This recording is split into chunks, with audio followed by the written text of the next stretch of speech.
יברכך אדוני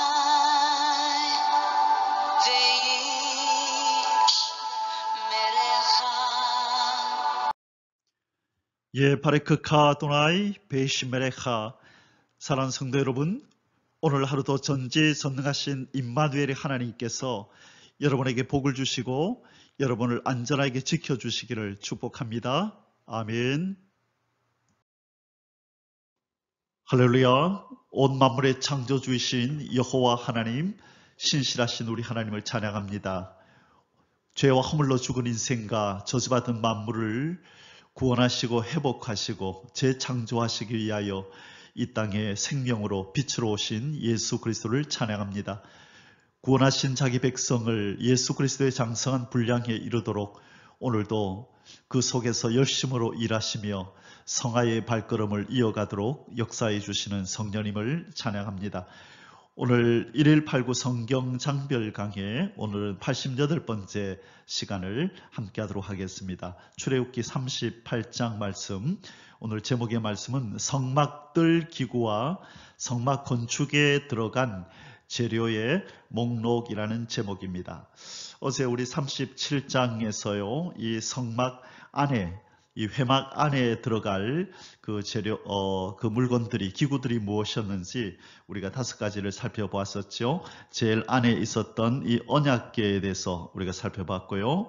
두 번째가 뭐였습니까? 바로 이 언약궤를 덮는 속죄소, 뚜껑에 대해서 살펴봤고요. 언약궤 뚜껑, 속죄소, 그 다음에 떡상, 그 다음에 네 번째가 바로 등잔대, 그 다음에 5번째가 뭐였죠? 분향단이었습니다. 이것이 각각 의미하는 바가 무엇이며 예수 그리스도와 어떤 관련이 있는지를 쭉 말씀을 드렸습니다. 오늘 이제 38장에서도 이 성막의 기구 제작이 계속되고 있는데요. 이제 오늘은 성막의 뜰로 이제 나아가서 뜰에 있는 성막의 기구들을 함께 살펴보게 될 것입니다. 그리고 이제 마지막 부분에 가면 이 성막 건축에 들어간 재료들의 목록이 무엇인지가 자세하게 이렇게 나와 있습니다. 자, 오늘 특별히 이 번제단과 물두멍, 이 성막들 그러면 제일 먼저 떠오르는 이 기구가 무엇이죠? 이 번제단, 그 다음에 물두멍, 그렇죠? 오늘 이 번제단과 물두멍을 중심해서 이 성막들 기구를 살펴볼 것이고요. 그리고 이제 성막 건축에 들어간 재료들의 목록들을 한번 살펴보게 될 것입니다. 자, 오늘 출애굽기 38장의 주제 구절은 8절입니다. 그가 노스로 물두멍을 만들고 그 받침도 노스로 하였으니 곧 회막문에서 수종드는 여인들의 거울로 만들었더라. 아멘.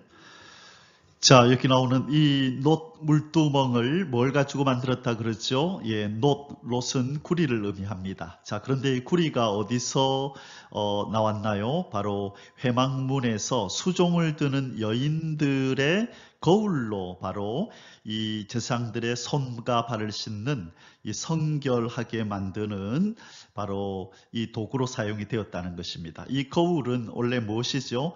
여인들이 사용하는 거울은 그의 외모를 살펴보는 거다. 그죠? 외모를 청결하게 하고 깨끗하게 할 때 쓰는 것. 자, 내 얼굴에 뭐가 묻지 않았는지 살펴볼 때 쓰는 것을 하나님을 위하여 드림으로 바로 이 제사장 인생의 죄를 씻고 하나님 앞에 용서받게 하고 하나님 앞에 나아가게 하는 이 성결 사역을 하는 이 제사장들의 이 심령의 성결, 영혼의 성결을 위해서 쓰임 받았다는 것이죠. 바로 그래서 이 여인들이 사용했던 이 녹거울은 참으로 귀하게 하나님 앞에 드려졌고 하나님께서 귀한 용도로 사용하셨다라는 것을 우리가 이 구절에서 알게 됩니다. 그래서 우리도 이 수종드는 여인들처럼 우리가 가진 것을 하나님 앞에 드리고 하나님의 영광을 위하여 사용되어질 때에 참 그 섬김, 그 드림이 하나님 앞에 큰 기쁨이 되고 하나님의 역사를 이루는 귀한 도구가 될 줄 믿습니다. 자, 그래서 우리는 하나님 앞에 무엇을 드릴까를 한번 고민해 보게 되는 그런 구절입니다. 자, 출애굽기 38장의 소주제들은 아래와 같습니다. 1번 번제단과 물두멍. 자, 1절에서 8절까지에서는요, 이 번제단과 물두멍에 대해서 살펴볼 것입니다. 나중에 살펴보겠지만 번제단은 예수 그리스도의 십자가의 대속의 죽음을 의미하고, 물두멍은 성화를 위한 회개를 의미한다고 말씀드렸습니다. 기억나시죠? 자, 우리 1절에서 8절에서 살펴볼 것이고요. 두 번째는 성막의 뜰이 어떻게 생겼고, 거기 보면 이제 성막의 그 벽을 만드는 장면이 나온다, 그죠? 그 다음에 성막에서 이제 그 문도 나올 것이고, 여러 가지 성막 뜰에 있었던 것들, 바로 그런 것들을 한번 쭉 살펴볼 것입니다. 9절에서 17절. 그리고 세 번째 마지막으로 이 성막 건축에 소용된 비용이 얼마나 되는지, 그 재료들은 뭔지 우리가 한번 살펴보게 될 것입니다. 21절에서 31절까지의 말씀입니다. 자, 첫 번째 소주제로 번제단과 물두멍에 대해서 우리가 살펴보겠습니다. 1절에서 8절입니다. 자, 이 앞에 보이는 이 부분이 번제단이죠. 이 성막의 문을 열고 들어가면 제일 먼저 접하게 되는 것이 이 번제단, 바로 예수 그리스도의 십자가의 죽음을 의미한다고 말씀드렸고요. 그 다음에 나오는 이 물두멍은 바로 우리의 성화를 위한 회개를 의미한다라고 말씀드렸습니다. 자, 먼저 이 두 가지 이 기구를 어떻게 하나님 만들라고 하셨는지 우리가 앞에서 우리 출애굽기 25장에서 31절까지 한번 쭉 하나님께서 한번 말씀하셨습니다. 그죠? 25장에서 31장까지 해서 이것들을 어떻게 만드는지를 하며 설명하셨는데, 이 하나님이 거하시는 이 집 성막은 아주 중요한 그 하나님의 역사에 있어서 아주 중요합니다. 바로 이 성막은 무엇을 의미하기 때문에 그렇죠? 바로 교회를 의미하고, 교회인 바로 우리 성도를 의미하기 때문에 하나님께서 이 성도들을 어떻게 성전으로 지어 가시는지에 대해서 자세하게 설명을 하시는데, 이만큼 중요하고 하나님께서 관심을 많이 가지신다는 것이죠. 그리고 우리가 또 보게 되는 것은 바로 대제사장의 옷에 대한 얘기가 아주 장황하게 나오잖아요. 그래서 이 거룩한 옷을 입은 대제사장을 하나님이 만들어 이 제사장을 만드는, 우리를 나라와 제사장으로 만들었다 그랬을 때 우리가 제사장의 신분을 가지고 있기 때문에 하나님께서 어떻게 제사장을, 일개 인간이었던 이 제사장을 거룩한 옷을 입혀서 거룩하신 하나님 앞으로 그를 인도하게 될지를 설명하시는데요. 그래서 이 성막과 그리고 이 제사장에 대한 설명을 하심에 아주 많은 분량을 할애하고 있다는 것을 우리가 알게 됩니다. 자, 그러면 이제 이 번제단과 물두멍에 대해서 살펴보도록 하겠습니다. 자, 첫 번째 번제단입니다. 번제단은 무엇을 상징한다고 말씀드렸죠? 예수 그리스도의 십자가를 상징한다고 말씀드렸습니다. 이 번제단은 이렇게 보통 이제 그림에 보면 이렇게 밑에 이렇게 들려 있고 밑에다가 나무를 넣어서 불을 지피잖아요. 그래서 번제단은 이렇게 들려 있습니다. 그래서 이 들려서 달리신 바로 예수 그리스도를 상징하는 것입니다. 그래서 우리의 죄를 위하여 죽으시는, 번제물로, 화목제물로, 속죄제물로 죽으시는 예수 그리스도를 상징하는 이 물건이 바로 번제단이다. 그렇게 우리가 이해하면 좋겠습니다. 자, 1절에서 7절입니다. 그가 또 조각목으로 번제단을 만들었으니 길이는 5규빗이요. 자, 25, 50cm 곱하기 5는 하면 25니까 2.5m네요. 2.5m. 자, 2500이니까 그죠? 25, 2.5m. 이쪽으로 2.5m가 되고, 그 다음에 너비도 5규빗. 이쪽으로도 이쪽으로도 2.5m, 이쪽으로도 2.5m, 그리고 높이는 3규빗 355, 이 1.5m 정도 된다. 그죠? 자, 그 네 모퉁이 위에 그 뿔을 만들 때, 여기 뿔이 있네요. 하나, 둘, 셋, 넷. 뿔을 만들 때 그 뿔을 제단과 연결하게 하고 각각 이렇게 따로 해서 붙이지 말고 하나로 연결을 해서 만들어라. 제단을 놋으로 만들지며, 자, 놋은 뭘 상징한다 그랬죠? 놋은 바로 심판을 상징한다 그랬어요.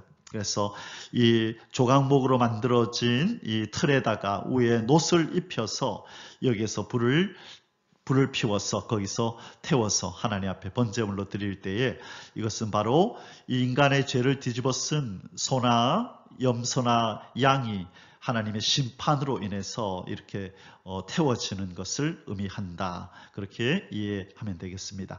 자, 우리 앞에서 많이 이 부분을 나눴기 때문에 이제 아마 기억이 나실 겁니다. 제단의 모든 기구, 곧 통과, 부삽과 대야와 고기 갈고리와 불 옮기는 그릇을 다 놋으로 하고, 자, 놋은 뭘 의미한다? 심판을 의미한다. 자, 계속 보겠습니다. 제단을 위하여 놋 그물을 만들어, 저 안에 들어가는 그물이 있죠. 그죠? 제단 주위 가장자리 아래에 두되 제단 절반에 오르게 하고 그 놋 그물 네 모퉁이에 채를 깰 고리 넷을 부어 만들었으며 채를 조각목으로 만들어 놋으로 싸고 제단 양쪽 고리에 그 채를 꿰어 매게 하였으며, 자, 이 부분을 얘기하죠. 이렇게 멜 수 있도록 네 개를 했다. 매게 하였으며 제단은 널판으로 속이 비게 만들었더라. 자, 앞에서 봤던 그림은 놋을 입힌 것이고 여기 좀 어둡게 나온 거, 이것은 조각목으로 지금 만든 바로 그 번제단의 모습입니다.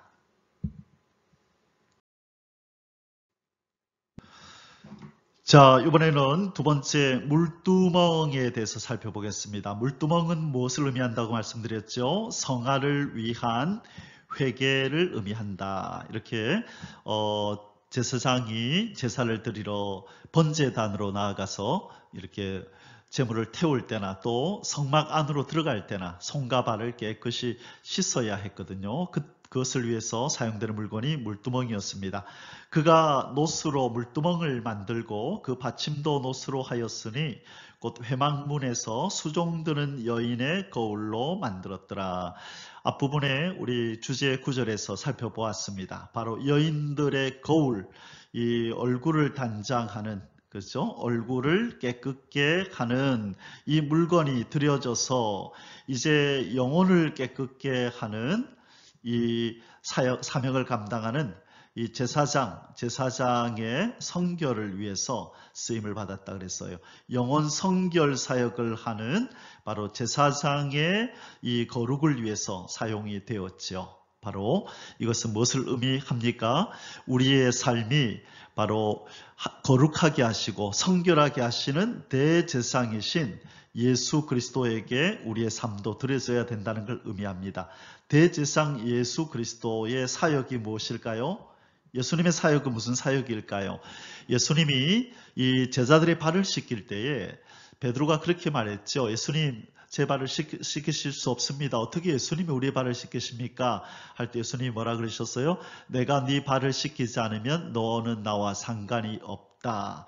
자, 예수님이 발을 씻기시는 사역, 바로 이것이 무슨 사역이라는 거예요? 성결 사역, 거룩하게 하는 사역. 이것은 바로 예수 그리스도가 죄와 허물로 죽고 더러워진 우리를 그분의 보혈로 성결하게 깨끗이 씻을 거라는 것을 의미합니다.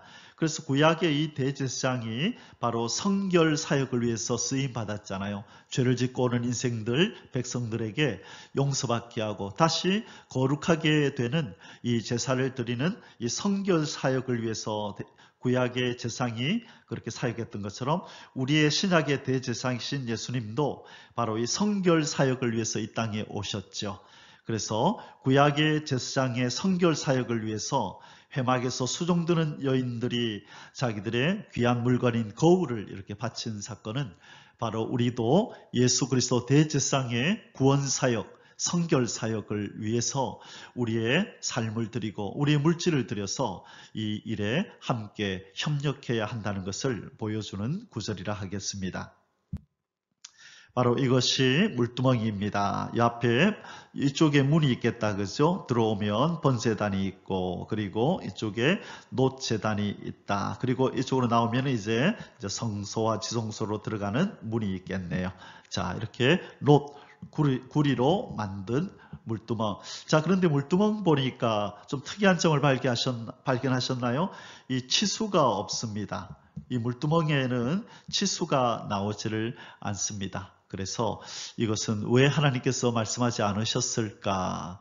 이것은 우리가 적용하기 나름이지만은 누구든지 바로 예수 그리스도의 보혈에 의해서 누구든지 원하면 정결하게 되고 깨끗하게 될 수 있다. 누구든지 이 치수가 있고 한계가 있다면, 그죠? 한계가 있다면 이제 그 구원받는 자, 정결함을 입은 자도 제한이 되어 있다는 의미가 될 텐데, 여기에 치수가 없다는 것은 아마 아무나 예수님이 정결하게 해주신다, 거룩하게 해주신다라는 것을 의미하는 것이 아닐까, 신학자들은 그렇게 얘기를 합니다. 자, 이것은 이제 구약의 성막의 뜰이 나옵니다. 자, 우리 어저께 내용에서는요, 이 안에 있는 바로 이것들이 나왔었죠. 그죠? 언약궤와 그 다음에 속죄소, 이 언약궤와 속죄소, 그 다음에 떡상가, 그 다음에 촛대와 등잔대, 그 다음에 분향단, 우리 이 부분을 어제 살펴봤는데, 오늘은 이제 이 뜰에 있는, 이 마당에 있는 물두멍과 이 번제단과 물두멍, 그리고 이제 이 벽에 대해서, 그리고 아마 문에 대해서 이런 내용들이 나오게 될 것입니다. 어제는 이 회막 안에 있는 물건, 오늘은 바로 이 뜰에 있는 물건들을 살펴보게 됩니다. 자, 이번 이제 두 번째 소주제를 함께 공부하겠습니다. 앞부분에서 우리가 번제단을 공부했고요. 그 다음에 물두멍을 공부했습니다. 그러면 그 외에 성막의 뜰에 있는 기구들은 무엇이 있으며 그것들은 어떻게 만들어지게 되는지 살펴보겠습니다. 첫 번째로 세마포 포장입니다. 자, 이 그림 뒤에 보이듯이 이렇게 벽이 이렇게 쳐져 있죠. 자, 이것을 세마포의 포장이라 부르는데, 이것은 뭘 의미하냐면 의가 없는 자는 들어올 수 없다라고 하는 것을 지금 말씀하는 거예요. 바로 이 흰색, 이것은 하나님의 의, 하나님의 거룩함을 의미합니다. 그래서 이 아무나 하나님의 의를 만족시키지 못하고 거룩함을 만족시키지 못하는 자는 하나님이 계시는 그 지성소로 들어올 수 없다 하는 것을 말씀해 주시는 겁니다. 그리고 바로 옆에 기둥으로 세워놓은 이것이 재료가 뭐냐면 롯이거든요. 롯은 무엇을 의미한다고 말씀드렸죠? 바로 심판을 의미합니다. 그래서 하나님의 의나 거룩을 만족시키지 못하는 자가 이 벽에 얼씬거리는 자, 들어오려고 시도하는 자는 반드시 심판을 받는다. 그래서 죄인은 하나님께 올 수가 없고 반드시 심판을 받는다는 것을 의미하는 것이 바로 세마포의 포장입니다. 자, 9절에서 17절 함께 읽겠습니다. 그가 또 뜰을 만들었으니 나무로 뜰의 남쪽에는 세마포 포장이 100규빗이라. 자, 우리 이 그림을 한번 그려볼까요? 이쪽에 문이 있는 이쪽이 동쪽이고 서쪽이고 남쪽이고 북쪽. 근데 남쪽으로 나무로 뜰의 남쪽에는 세마포 포장이 100규빗이 있다. 여기에 몇 규빗이라고요? 100규빗. 그러면 100규빗이니까 이 50m네요. 50m, 이쪽으로 50m. 그리고 그 기둥이 20이며 기둥이 있는데 20개가 하나, 둘, 셋, 넷 해서 20개가 기둥이 있답니다. 그리고 그 받침이 20이니 그 기둥 하나하나마다 받침을 놓았으니까 20이죠. 그 20이고 놋이요. 이 기둥도 놋이고 받침도 놋입니다. 기둥의 갈고리와 가름대는 은이며, 이 갈고리라고 하는 것은 이 기둥과 이 포장을 연결하는 고리가 있는데 그것을 은으로, 그리고 이 위에 씌우는 것도 은으로 하라. 갈고리와 가름대는 은이며 그 북쪽에도 100규빗이라. 이쪽이 북쪽이죠. 여기에도 100규빗이니까 50m.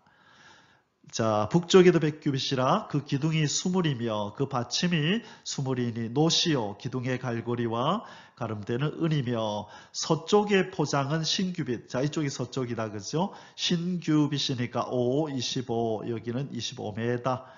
자, 그 기둥이 열이요. 기둥이 여기는 10개네요. 이쪽은 20개였는데 반이다. 그죠? 그리고 받침이 열이며 기둥이 열이니까 받침도 열이며 기둥의 갈고리와 가름대는 은이며. 자, 계속 보겠습니다. 동으로 동쪽에도 신규빗이라. 조금 전에 말씀드렸듯이 문 있는 쪽이 동쪽이라 그랬죠. 여기도 신규빗. 그러니까 5, 25, 25m요. 문 이쪽에 포장이 15규빗이요. 그 기둥이 셋이요. 받침이 셋이며 문 저쪽도 그와 같으니 뜰문 이쪽 저쪽에 포장이 15규빗. 자, 여기에 문 있는 이쪽에, 문 빼고 이쪽에 15규빗, 여기도 15규빗. 자, 그러면 총 50규빗이었는데, 그죠? 15, 15 하니까 30이고, 그러면 가운데 문이 바로 몇 규빗이다? 문은 20규빗이다. 그래서 곱하기 50을 하면 250, 그래서 10m. 이 문의 넓이는 10m다라는 것입니다. 자, 포장이 15규빗이요. 기둥이 셋잇, 받침이 셋이다. 여기 문 있는 쪽 말고 이 벽 쪽으로 기둥이 하나, 둘, 셋, 하나, 둘, 셋.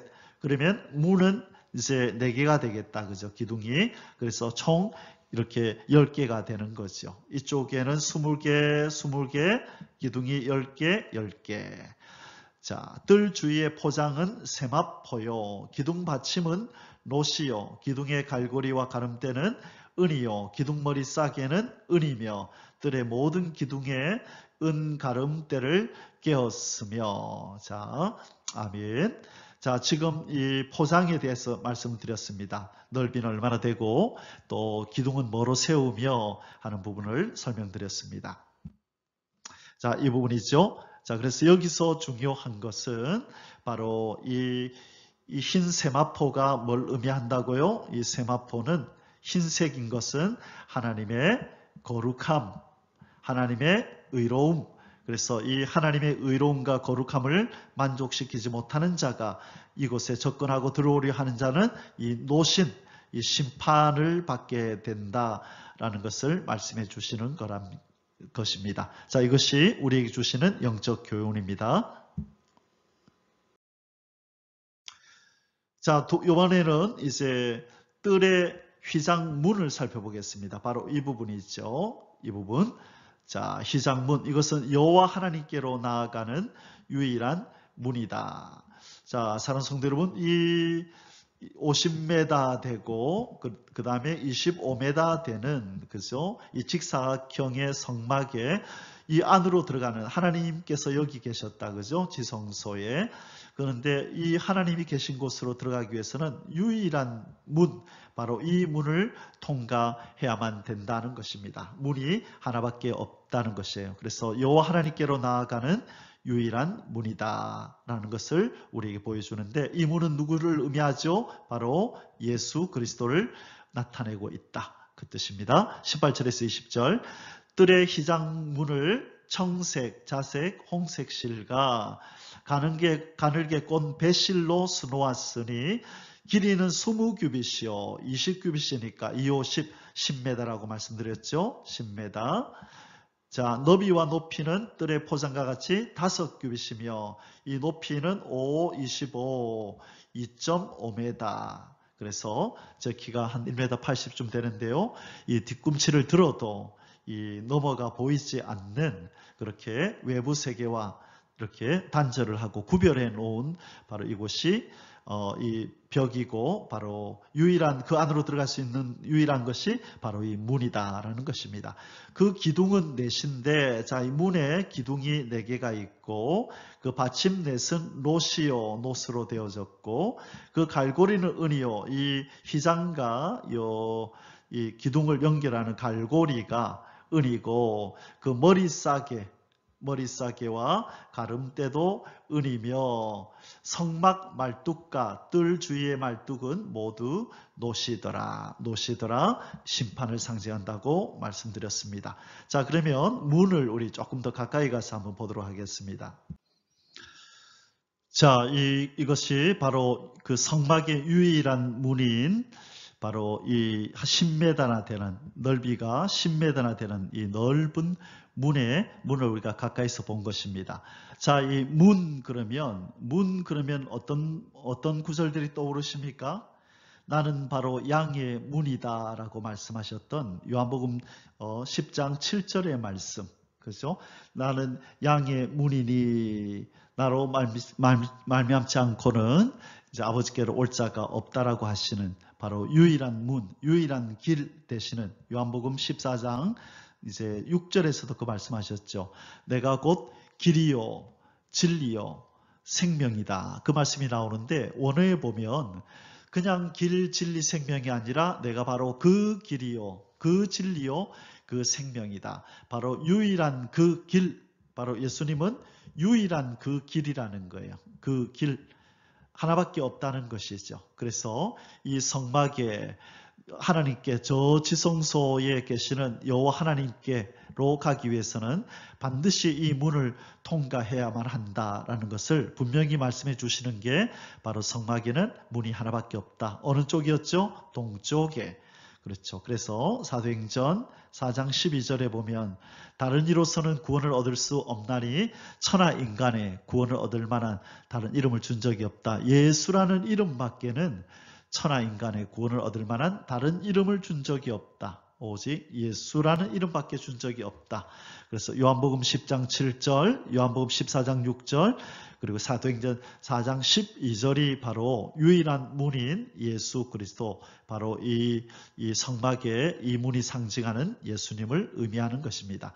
자, 이 문에서 이 실이 색깔이 각각 다른 실이 4개가 이렇게 사용되었다는 것, 제가 앞에서도 말씀을 드렸었습니다. 자, 흰색은 뭘 의미한다고 그랬습니까? 흰색은 바로 인성, 거룩하고 흠없는 인성을 가지신 예수님, 인간이신 예수님. 그 다음에 청색은요, 뭘 의미하죠? 바로 신이신 예수님. 그리고 이 붉은색은 피다, 그죠? 피. 이것은 희생당하는 종이신 예수님. 자, 그 다음에 마지막으로 자색은 왕의 색깔이라 그랬죠? 왕의 색깔. 왕이신 예수님을 의미한다라고 말씀드렸습니다. 자, 이제 마지막으로 3번째 소수세를 함께 공부하겠습니다. 성막 건축에 소용된 비용. 자, 하나님께서 지으라고 하신 이 성막, 이 건축을 위해서 얼마나 많은 재료들이 들어가고 얼마나 많은 비용이 들어갔는가 하는 것을 이렇게 총 합계해 놓은 그 장면이 바로 21절에서 31절까지 나옵니다. 자, 성막을 짓는 일에, 하나님의 성전을 짓는 일에는 이렇게 값비싼 재료들이 많이 들어가고 돈이 많이 들어간다라는 것을 보여주는 것입니다. 자, 우리 21절을 같이 읽어보겠습니다. 성막, 곧 증거막을 위하여. 자, 성막은 또 뭐라고 부른다고요? 증거막. 증거막을 위하여 레위 사람이 쓴 재료의 물목은 제사장 아론의 아들 이다말이 모세의 명령대로 계산하였으며. 자, 여기서 레위 사람이 쓴 재료의 물목이라는 게 뭐냐? 처음 들어보는 용어죠. 물목. 그렇죠. 이 성경은 이 고어가 되놓으니까 이 때로는 이렇게 어려운 단어들이 이렇게 나옵니다. 이 물목이라는 게 뭐냐면 쉽게 말해서 이 성막 공사에 든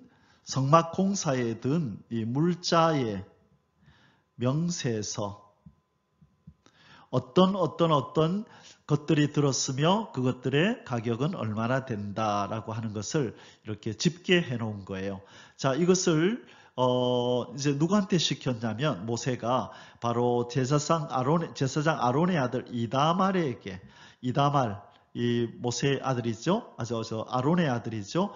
아론의 아들 이다멜에게 모세가 자, 재료들이 뭐뭐 들어갔으며 그 비용은 얼마나 되는지 네가 한번 계산을 한번 해보아라라고 이렇게 얘기를 해서 명령을 해서 이다말이 이것을 결산을 해본 것입니다.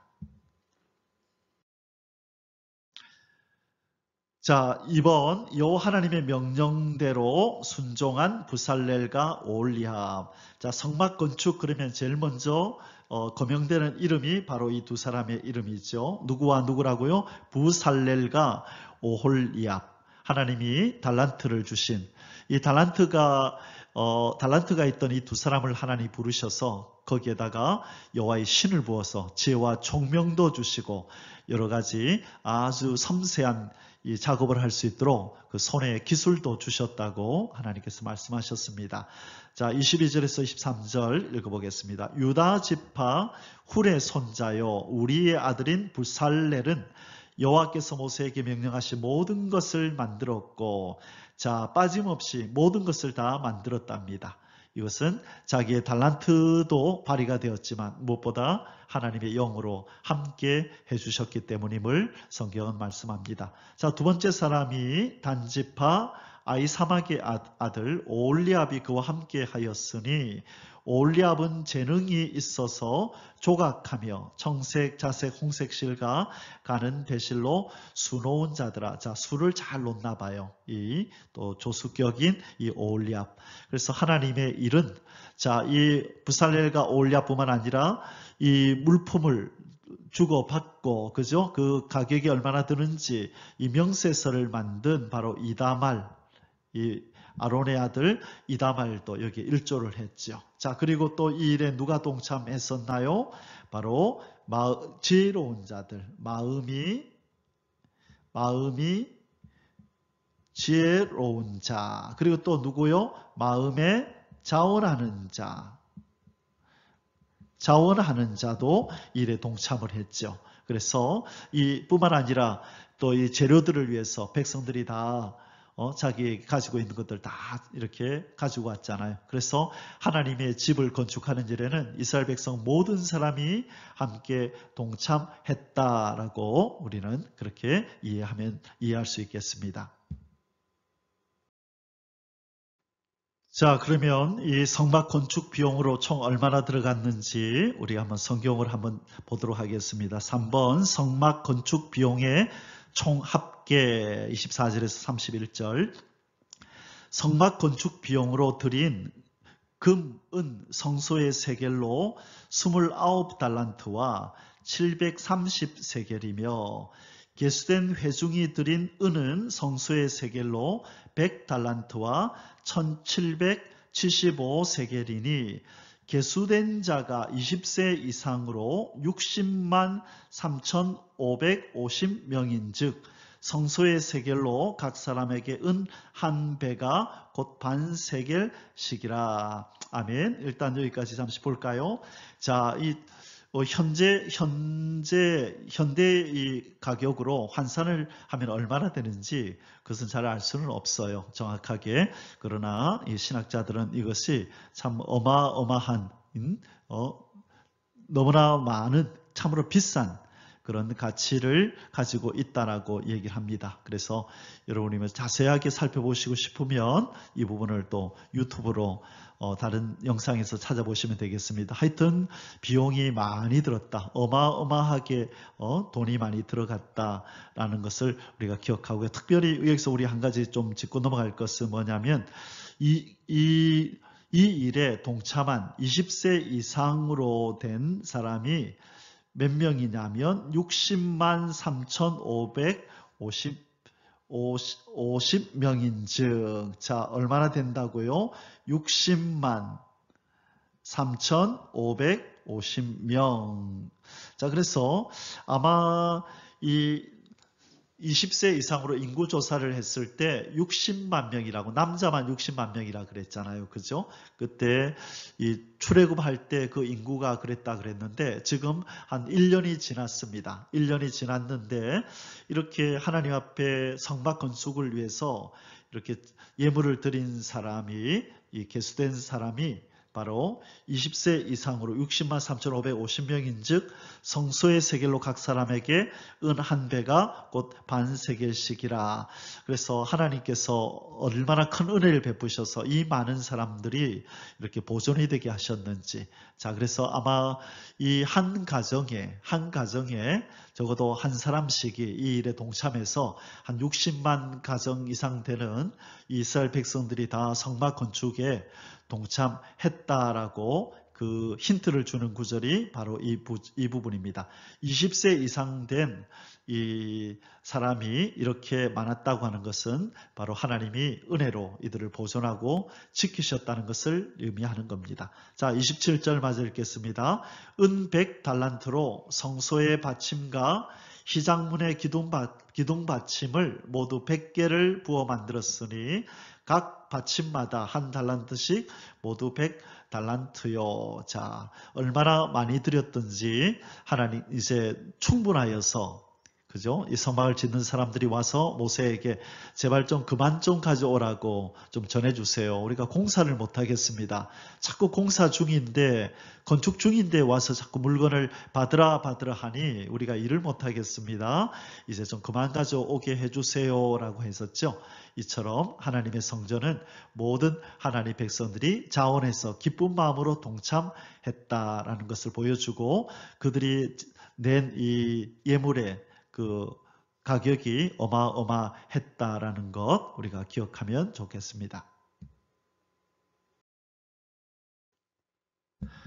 자, 뒷부분을 마저 읽겠습니다. 1775세겔로 기둥 갈고리를 만들고 기둥 머리를 싸고 기둥 가름대를 만들었으며, 자, 이제 기둥을 세울 때 얼마가 들었고 가름대 세울 때 얼마가 들었고 하는 것을 좀 이렇게 명세서를 만들었습니다.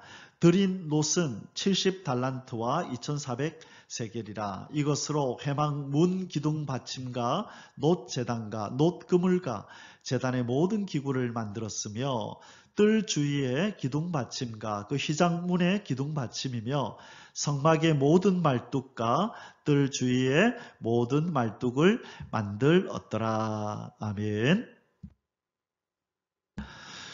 자, 사랑하는 성도 여러분, 이렇게 해서 드디어 하나님이 거하실 하나님의 성막, 그리고 이스라엘 백성을 아내로 삼아서 그 아내와 함께 거하실 이 신방이 바로 이제 만들어졌습니다.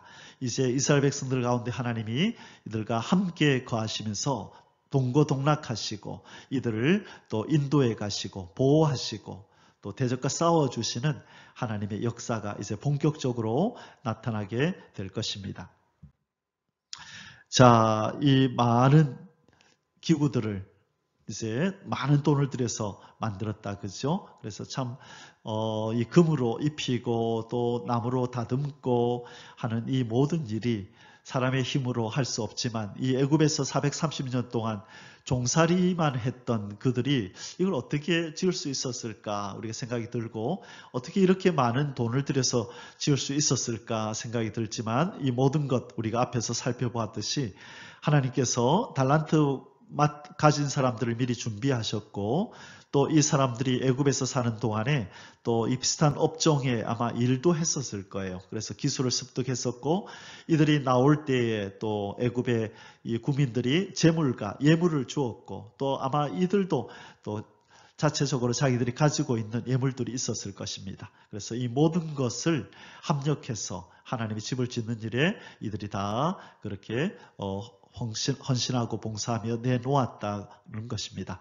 하나님의 집은, 하나님의 일은 이렇게 자원하는 자, 하나님을 사랑해서 기꺼이 자기 것을 내어놓는 자들을 통하여 하나님의 역사는 이어져 간다는 것을 보여주는 것 같습니다. 자, 이제 우리 오늘 말씀의 결론을 맺도록 하겠습니다. 오늘 이 출애굽기 38장에서 우리가 깨닫게 되는 결론은 뭐냐면요, 이 성막, 이 성전 건축은 비용이 많이 든다는 것입니다. 왜 이렇게 하나님이 이 비싸게 이렇게 하나님의 집을 지으려고 하실까요?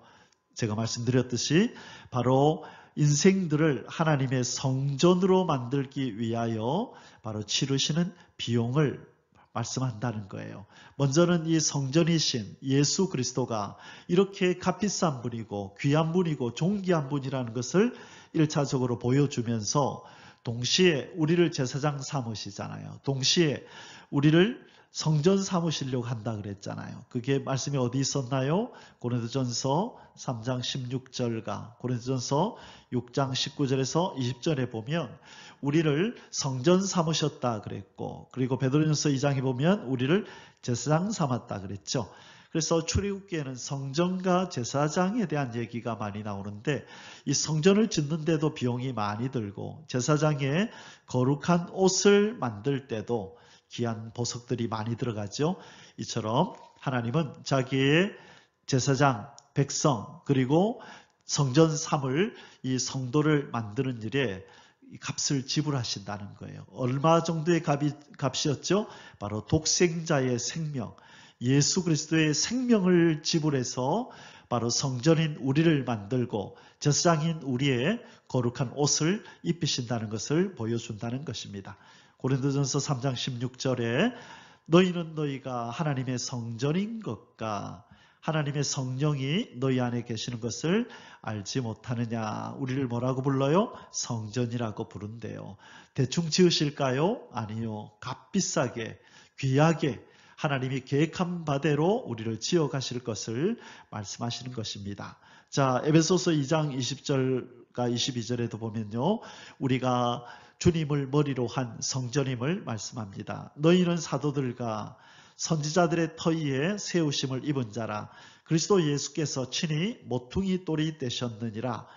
그의 안에서 건물마다 서로 연결하여 주 안에서 성전이 되어가고, 누가요? 성도들이 성전이 되어간대요. 너희도 성령 안에서 하나님이 거하실 처소가 되기 위하여 그리스도 예수 안에서 함께 지어져 가느니라. 아멘. 자, 성령께서 우리 안에서 우리를 예수 그리스도의 바로 그 형상, 다시 말해 하나님이 거하실 처소, 바로 성전으로 우리를 만들어가고 계신다고 지금 성경은 기록하고 있습니다. 그래서 우리의 값이 비싸다는 거예요. 하나님께서는 애써서 힘써서 이 어떤 가치가 들고 어떤 비용이 들더라도 반드시 우리 하나님의 성전인 우리를 만들고야 마시겠다고 하시는 하나님의 뜻, 결단, 의지가 바로 이 성막을 지으시는 이 하나님의 역사 속에 나타나 있는 것입니다. 우리는 하나님의 존귀한 성전인 줄 믿습니다. 거룩한 옷을 입을 바로 제사장인 줄 믿습니다. 우리는 끝까지 이 길에서 승리할 수 있기를 주님의 이름으로 축복합니다. 아멘. 우리를 속량하기 위하여 예수님이 해주신 일이 무엇입니까? 바로 십자가의 그 보혈로, 이 보혈로서 우리의 죄짐을 끊어버리시고 이 사망에서 우리를 건져주셨습니다. 자, 그리고 나서 우리 속에 무엇을 지으시나요? 성전, 우리를 성전으로 삼으셔서 그분이 거하시기에 합당한 모습으로 우리를 다듬어 가셔서 예수 그리스도의 장성한 분량에 이르고 우리 하나님이 거하시는 처소, 이 성전이 되게 하셔서 이제 우리의 손을 잡고 영원한 무궁천국으로 우리 하나님의 나라에 입성시키시는 바로 우리 주님의 역사가 우리가 지금 걸어가고 있는 이 바로 신앙의 걸음들인 것입니다. 우리 이 일을 시작하신 예수님께서는 반드시 우리들을 성전으로 만드셔서 거룩하고 아름답고 값비싼 성전으로 만드셔서 그 안에 거하시며 우리와 늘 영원토록 동행하실 것을 믿습니다. 오늘도 임마누엘로 함께 하시면서 우리 속에 거룩한 하나님의 처소 성전을 만들어 가시는 우리 주 예수 그리스도를 찬양합니다. 우리 성령 하나님을 찬양합니다. 이 구원의 역사를 시작하신 성부 하나님의 놀라운 자비와 사랑과 은혜를 찬양합니다. 할렐루야. יברכך